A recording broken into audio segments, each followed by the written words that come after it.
Assalamu alaikum everyone. You are watching and listening to Radio LUMS. My name is Mustafa Khan, and today we are bringing to you a very special interview with Dr. Ali Khan on his new book, Cricket in Pakistan, Nation, Identity and Politics. Dr. Ali Khan is the dean at our very own Mushtaq Gurmani School of Humanities and Social Sciences. He's written extensively on cricket and how it is intertwined with Pakistani identity and politics.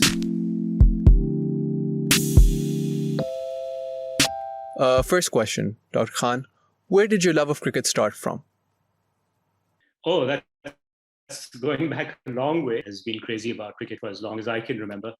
I think my mother used to complain that she would rather have, it was like being married to a cricket bat because my father was constantly away, either on work or then, when not at work, then he would be at, playing cricket. So, I grew up in a household where my father and my elder brothers were, cricket playing freaks. And obviously you join in and that was, where everything started up. Did you ever play cricket for a team in your college or otherwise? Yeah, I played quite extensively. So I played for my school in Islamabad, and then I played at I played for Middlesex Colts in England. I used to play for a club here in England called Hampstead, and I did relatively well. So they gave my name to Middlesex Colts. So I played for them as well, which is it's the younger lot of people who play for the Middlesex County. So I played there. And then I went to university. I played for my university. I played some club cricket in Pakistan also. So I played quite extensively, yes. So I know the game fairly well. Dr. Khan, could you please give us an introduction of what your book is about and talk about some of the salient points, some of the arguments that you were making in your book? Yeah, so the book is about, I think probably this is a question that would come up later, but I'll start with it really. The motivation behind my writing this book was that there hadn't been anything in depth on cricket in terms of looking at it in a sociological or anthropological social science kind of perspective. There have been a couple of books, some that are very, very, well written and extensive in their scope. Osman Samiuddin has written, Peter Oborne has written on Pakistani cricket. There are a couple of books that had come out recently when I started considering a book. But I think now, I think neither of those books look at depth at the sociological aspects of cricket. And what I was really interested in was that, how is it that all of these things in Pakistan actually intertwine with one another? How do politics intertwine with cricket? How does society get reflected in cricket? How does the cricket team reflect our society? A lot of, I think, sociological happenings I kept finding reflected in our cricket. And that's what fascinated me. And that really became, I think, the crux of my book. How does Pakistani society, how does Pakistani culture, how does Pakistani politics get reflected in the way that we play cricket? How is it reflected in our cricket team? And that is where I felt that I was going to be able to add a certain insight to not only Pakistan, but also Pakistani cricket, because I was trying to show that the two are very closely intertwined. So, these are the areas that I focused on. And that meant that looking at things like, for example, demographic change in Pakistan, looking at things like how cricket spread from being a very much a middle class sport to being something that is very, very much more, it's spread to all manner of society and to all parts of Pakistan. Initially, if you look at Pakistani cricket, it is, it's not Pakistani cricket. It's Lahore cricket and it's Karachi cricket. And to move from that in the 70s to where we are now is an enormous change in geographical spread and demographic spread. And that clearly brought about a change in the kinds of people that populated the team. And that was very stark for me to see how that began to change over the decades. So I looked at that, and then I looked at, because cricket is so important to us, I looked at how it becomes an important part of our foreign relations, most extensively with places like England and, of course, India. Lesser, to a lesser extent, places like Australia and South Africa. But India and England were very important to a lesser extent, but in some ways quite significant was our relationship with Bangladesh and with Sri Lanka and with Afghanistan that came out. So cricket becomes again something that you look at in order to try and understand our relations with our neighbors and with our ex-colonial master. And that's, I think I looked at that quite extensively. And then, one of the other major themes was this idea of how tropes in Pakistani society, religiosity and corruption, became so reflected in our cricket through periods of match fixing and through periods of excessive religiosity. So, coming from a social science background, these were the things that excited me. And to find them reflected in a game that you enjoyed so much was just ideal for my point of view, really. So you would say that being a scholar of social science, of anthropology in your case, has helped you bring a different insight to the topic at hand? Yeah, sure. That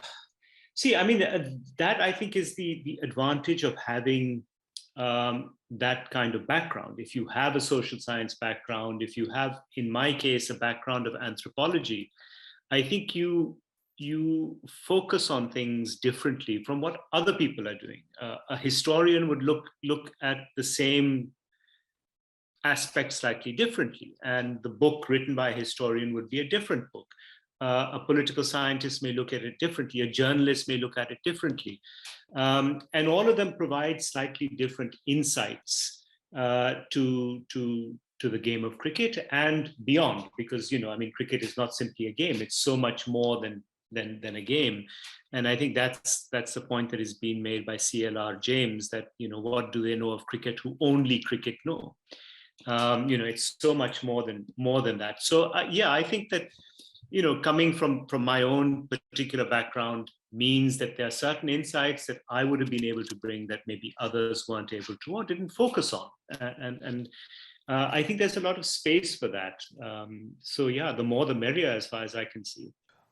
We know that Pakistani cricket spent a lot of years out in the cold, so to speak. And it was a time when international teams were not coming to Pakistan to play for almost a decade, in fact. So how would you see that? But also there's been a thaw in that in recent years. We've had international teams come to Pakistan again. So how would you see that, especially in light of the foreign relations that you mentioned? Yeah, I think that, when we lost cricket in, I think, 2009, it was, it's been a long time now. It's, more than a decade. Pakistan has been through very difficult times since that period. We've had internal problems, we've had external problems, we've had, issues of terrorism, and I think what was most symptomatic of the issues was this loss of cricket, because all of a sudden we were isolated in a way that I think we've never been before. And as a country, we also became more and more isolated, more and more of a pariah as people began to sort of cut links. And I think that the loss of cricket was symptomatic of this. It really highlighted the position that Pakistan found itself from 2009. And I think beyond that, the impact that it had on just people generally was immense. I think losing that cricket was a huge blow to us. It was a crushing blow to us, because this was something that kept people going. This is what connected many of us to the outside world. This is where we were able to compete with the best in the world, right? I mean, nowhere else can Pakistan compete at the moment with the best in the world? Here you were, being able to compete with the best in the world and not being able to hold events at home. So, it led to that feeling of, we are being neglected, we are being cornered, we're being isolated.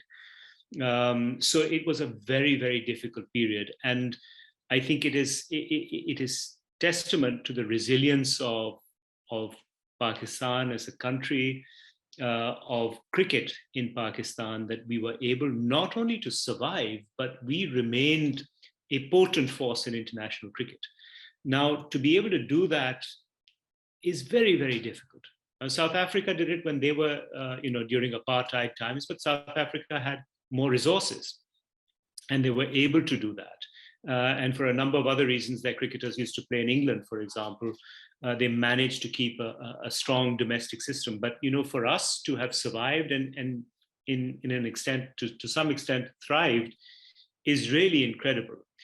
But those were very, very dark days. The coming back of cricket to Pakistan has, I think, been, the culmination of a long and, I think a lot of people have worked on this, from a number of chairmen of the PCB, from the government, the security agencies, to get people back to Pakistan in an environment where our perception is so negative was massive.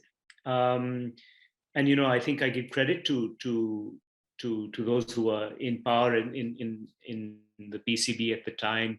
Also, I think I have to point out that the PSL made a huge difference, because it allowed you to bring people back piecemeal, which was much easier, and then they sort of spread the word.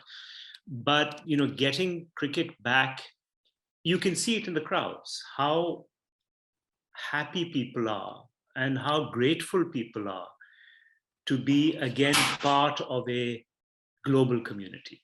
We all want to be part of a global community. No one wants to be a pariah. No one wants to be sort of left out. And this shows that we are again part of a global community. So it has an enormous uplifting effect on the nation, actually. All right, so Dr. Khan, you've mentioned the PSL and you've answered my next question to some degree, but you would say that the PSL was an extremely important institution in bringing international cricket back to Pakistan because of the, inclusion of international players in the Pakistani clubs. Yeah, I think, I was quite skeptical initially, not of PSL, but of T20. I thought, being a traditionalist, I just felt that we were moving towards a new game. And in many senses, I think the T20 is a different game. And you're seeing that more and more. You have specialists of T20 rather than in the other formats. So it is a new format, and I was a little skeptical of that. But I think I recognized also that it was important, and it is important because it generates money as well. It generates money, and it's bringing in a new audience to the game. And I think that's important. You see a lot more families, you see a lot more women, you see a lot more, rather than exclusively men of a certain generation watching cricket, now you have it much wider. And I think PSL has played a big role in that.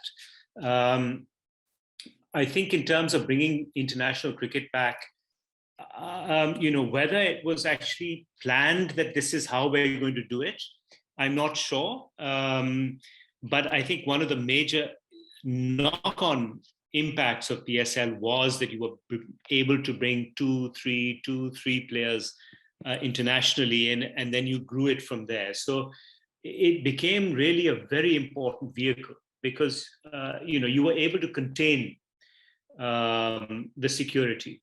It becomes much more difficult when you've got an entire tour.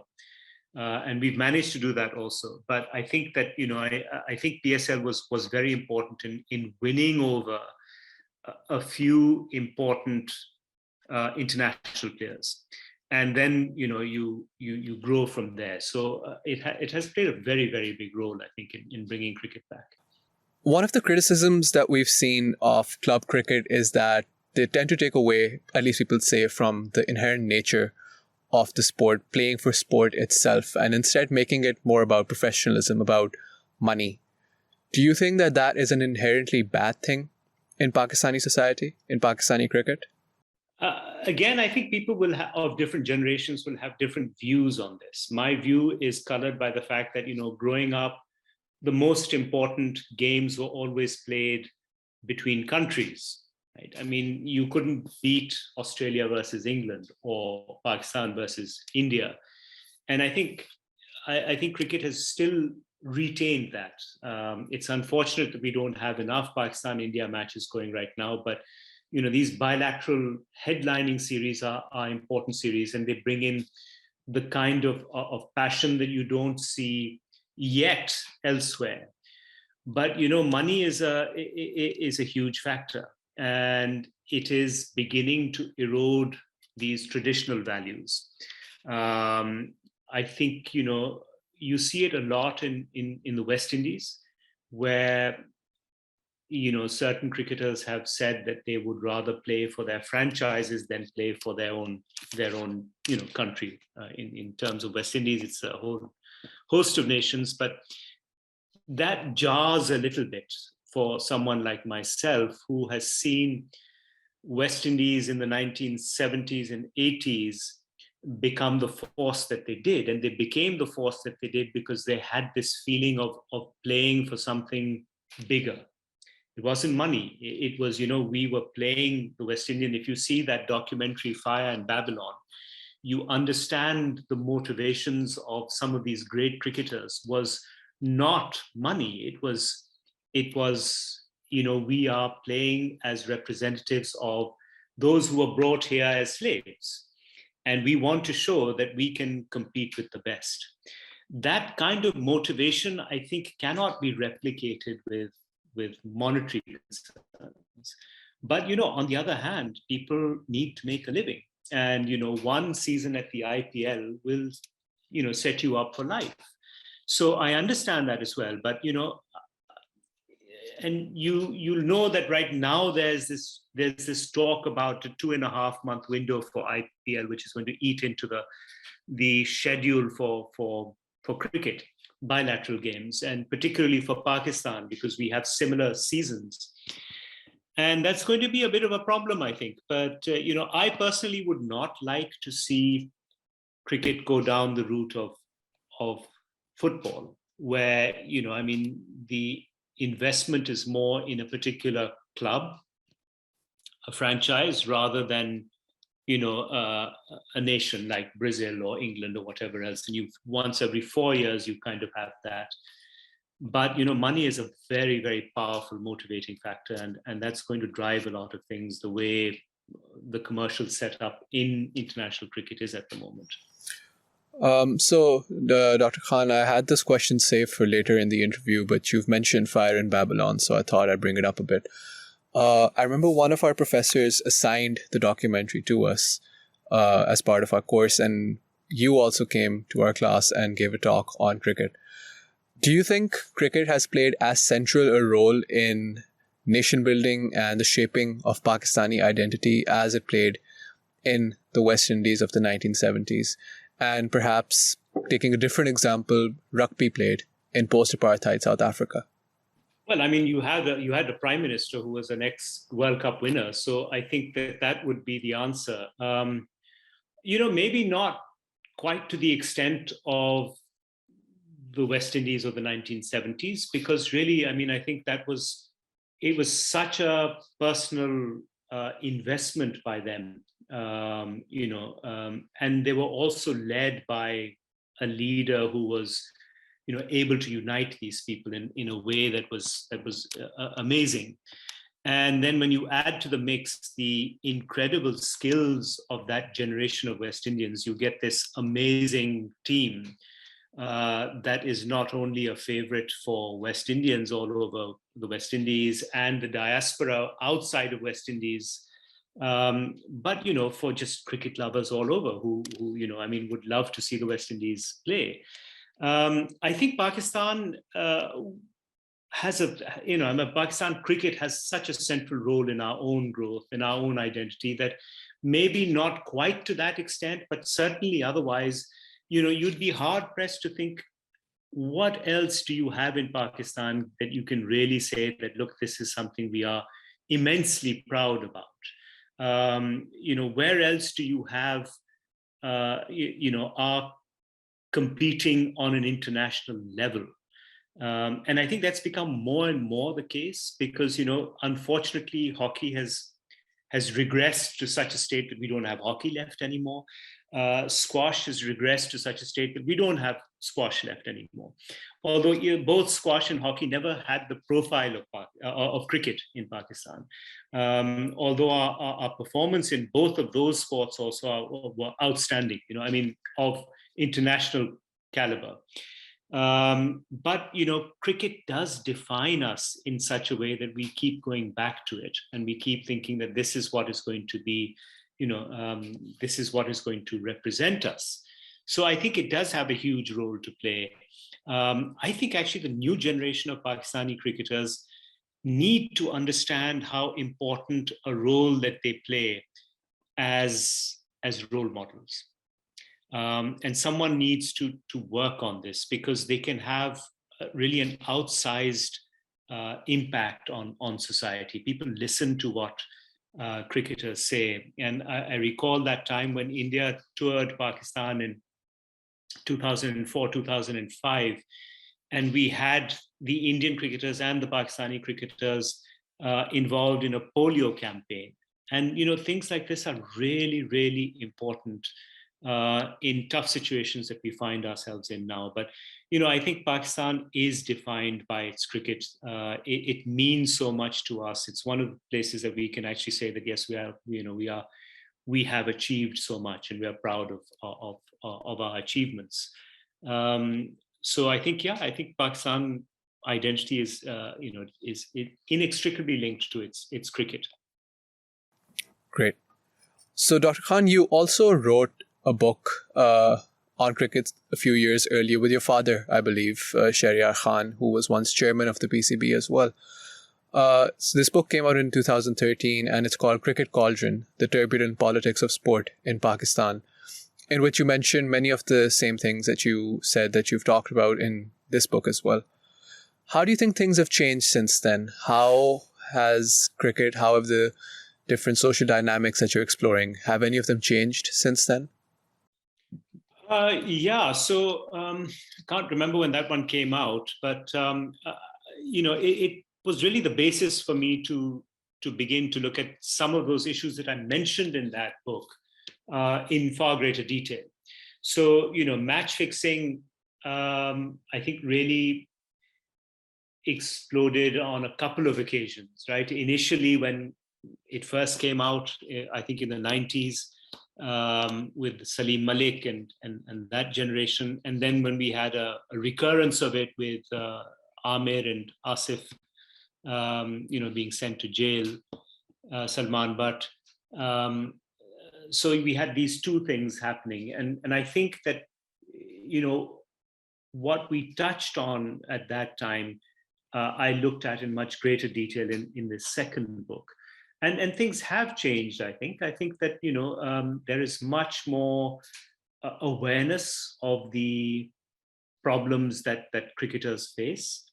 There is, I think, much more care being taken by the boards because, throwing young people into that situation without support is a recipe for disaster. And you can't really blame them although we do blame them, right? We come down very hard on someone who's caught for match fixing or spot fixing or whatever else. But, without adequate support, without mentorship, things become very difficult. And I think one of the big changes that happened was, and this is always important for Pakistan particularly, is that you had a period of stability and mentorship that came in the form of Inzamam ul Haq, his captaincy. And then you had a period of stability with Misbah taking over as well. Inzamam's period brought about this religiosity, which I think was a kind of response to some of the stuff that had happened earlier. Feelings of guilt and how do we get redemption from some of the stuff that we may have been involved in. But Misbah's period is a period of very decent, forward-looking leadership, and I think that was important. And sometimes it's not given credit, or he's not given credit for it as well. But I think it's important in bringing about a kind of culture within the team that becomes a much more positive culture than what we may have had in the past. All right. So, Dr. Khan, let's take a quick break and we'll come back after the break to resume our interview.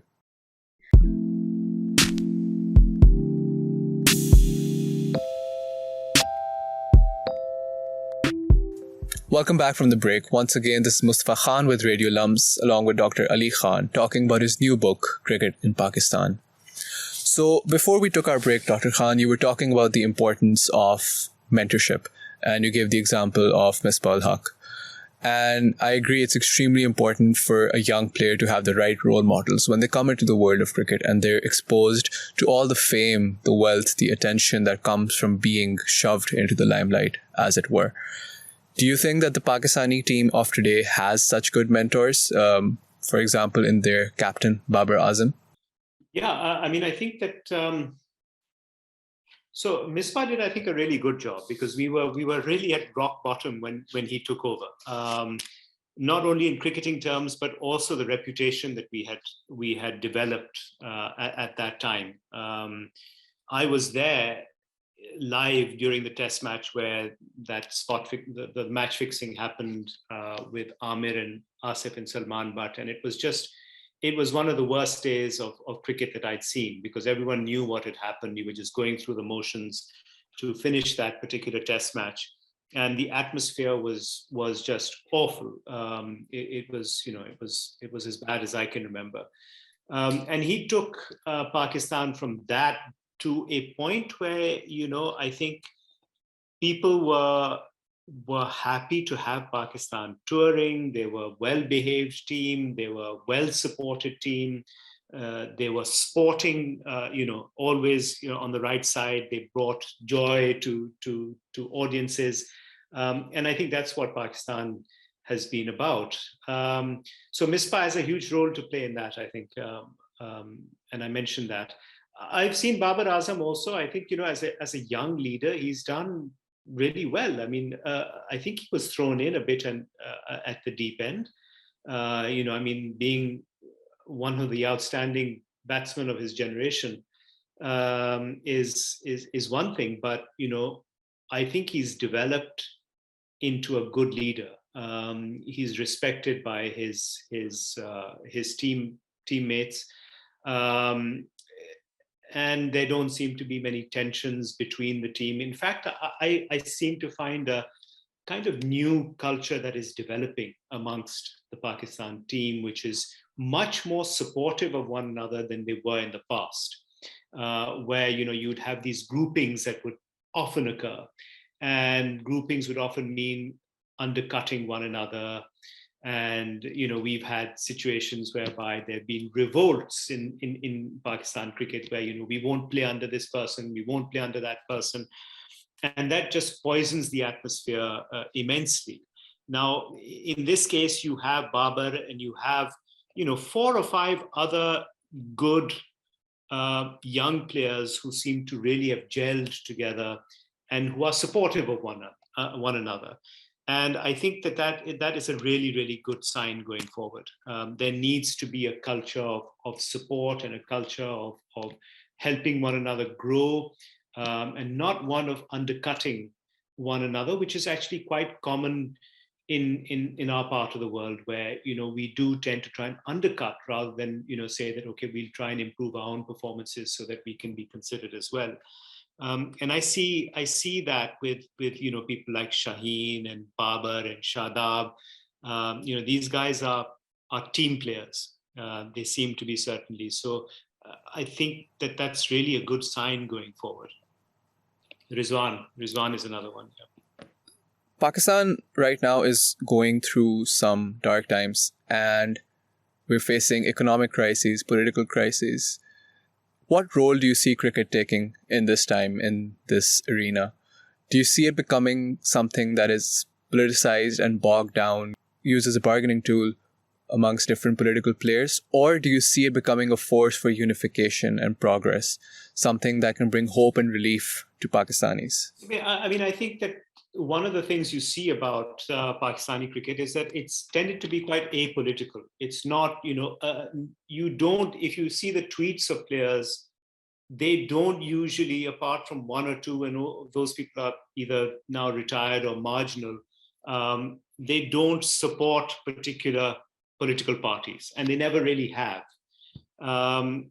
which is different from across the border where Indian cricketers, for a variety of reasons, have to align themselves with a very powerful BJP government, because that's where cricket is run. I think in Pakistan, it's good that cricket has remained apolitical. I don't think they should get into that at all, I think it would be the latter thing to what you said. I think it should be a force of unification. I think largely it has always been one of unification. There have always been problems where, in the 70s and 80s, there was this Lahore lobby versus Karachi lobby, and people try and kind of use that. They try and politicize that. They try and say, "Kya ye to Karachi wala hai, that's why he's been thrown out." And I think most of that is an effort to cause rifts where there shouldn't be. And like I said, I think this new group of players tends to stay away from that and would like to stay away from that. I saw some of it happening, with the influence now more and more of cricketers from KP. But I think it was shut down quickly. I think people sort of rallied around and said, look, this is the Pakistan team. It's not, we don't want to try and form problems here between them. There will be efforts to try and divide. There will be efforts to try and create rifts. But Pakistan cricket must be used and should be a force of unification. And during times of such difficulty, I think cricket can still provide relief. Right? It can't fix things for us. Right? It can't fix the economy for us. It can't fix our relations with our neighbors. It can be used as as one of the things that can help. But I think at the same time, we can't sort of say that, cricket is going to fix relations with India. If we start playing cricket with India, everything is going to follow. I think that puts too much of an emphasis and too much expectation on the game and on these young people. We do need to realize this is a game. It's an important part of our culture and our heritage, but we can't expect the impossible from it as well.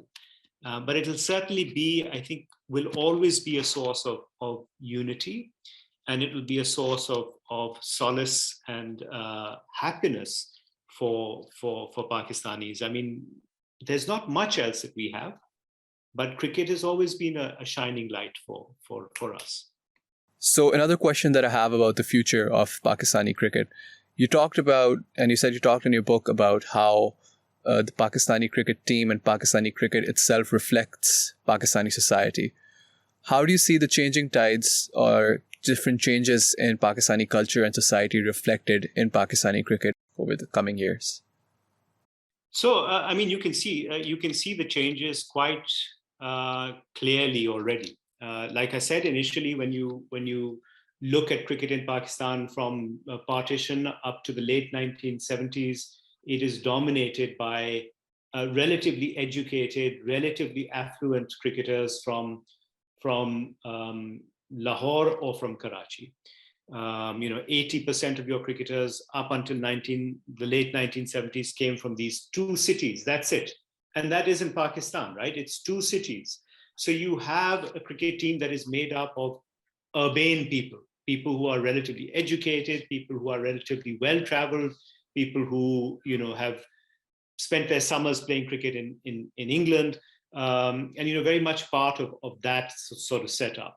And then as you move to the 80s, 90s and beyond, you see that cricket begins to spread, so that Lahore's influence becomes less important, Karachi's influence becomes less important, and you begin to get people from much smaller centers, Sahiwal, Burewala, and now the biggest change has been the explosion of interest in KP and the northern areas, right? I mean, you probably can't recall the first cricketer who came from KP or what was then NWFP, because there were hardly any. There were people of who traced their roots to the area, but they weren't from Khyber Pakhtunkhwa or NWFP. And now half your team is dominated by people from players that are coming out from there. So that interest has changed the flavor of your team again. So, right from the 70s, etc., you had some fantastic cricketers, often not playing together as a team, often divided as a result of it, often underperforming because they had much more potential, should have been world beaters, but were not. And that only begins to change later on, where you get a different breed of player that is maybe less educated, from a smaller center, but really wanting to make a name for themselves and grow in that direction. So the characteristics of Pakistan cricket also begin to change. We become less coached in a way. There's people come with strange actions, people come playing like Shahid Afridi plays, and there's a kind of there's complete chaos. And that is reflective of Pakistan, which is, there's chaos in so many areas. And there's youth, right? We have a lot of young players coming in, and there's exuberance. And sometimes you're brilliant and, you get onto a streak that no one can stop. And on your day, Pakistan is an unstoppable team. And the next day you will hit a situation whereby, you play so poorly that it's unbelievable. But that is what Pakistan is about. It's about that exuberance. It's about that untutored exuberance, which has meant that we've been kind of up and down generally, but it makes Pakistan a very dangerous team. And these characteristics come from who makes up that team. So I think you're beginning to see those changes. I think there's also an effort to harness some of that exuberance, not all of it, because I think we don't want to become overcoached. We always want to be able to use that natural talent, but you also want to bring some degree of professionalism also, in your diet, in your fitness, in your, in the way that you prepare for games, in your mental preparations. So I think with a little bit of that, and your natural exuberance, that is what Pakistan should be moving towards. So, I think it's going to be a very exciting decade to come right now. I think we've got all the things in place. All right, that's a good optimistic note that I think we can begin concluding our interview on. Before we make our concluding remarks, Dr. Khan, is there anything you would like to say as a message to our audience, who I'm sure are avid enjoyers of the sport? I think my message would be that like I said, I think Pakistan is so dependent on cricket. It's so much part of our history. It's so much part of our identity and our culture. And it's given us so many years of happiness, of viewing, sometimes of immense disappointment also. But it really is part of our history, I think. And it's important for us to keep that going. I would, not only to the audience, I'm not sure what the audience can do, but I think that we do need to be cognizant of the point that we were at the top of the world for squash. I've seen Jansher Khan and Jahangir Khan playing. I saw Jahangir win his 10th consecutive British Open. I've seen us win an Olympic gold in hockey. And it is quite hurtful when you see the point where we reached in those sports, and where we are now.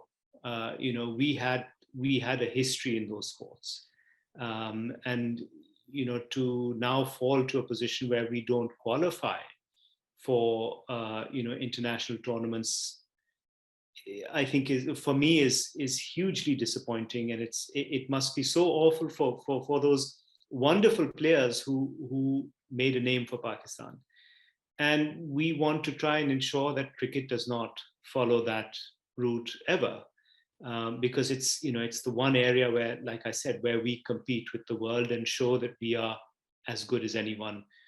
We can be the best team. We can have the best players.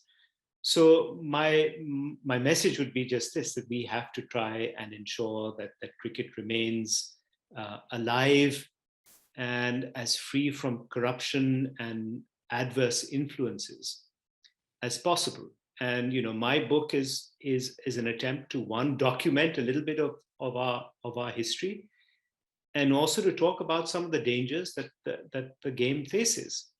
And if we don't look after these things, then it will wither away. And we have many such examples and instances, not only in sport, but in other areas as well, where Pakistan has been a world leader, be it PIA or otherwise, and now where we are. So, there are danger signs, and we don't want cricket to end up that way. Thank you so much once again, Dr. Khan, for such a great interview. It was a pleasure having you with us. We hope you enjoyed as well. To all our audience, do check out Dr. Ali Khan's book, published by Oxford University Press of Great Britain, available on Amazon and the Oxford University Press website, and also available here on loan from the LUMS University Library. Once again, this is Mustafa Khan with Radio LUMS. Tune in next time. Thank you, and Allah Hafiz.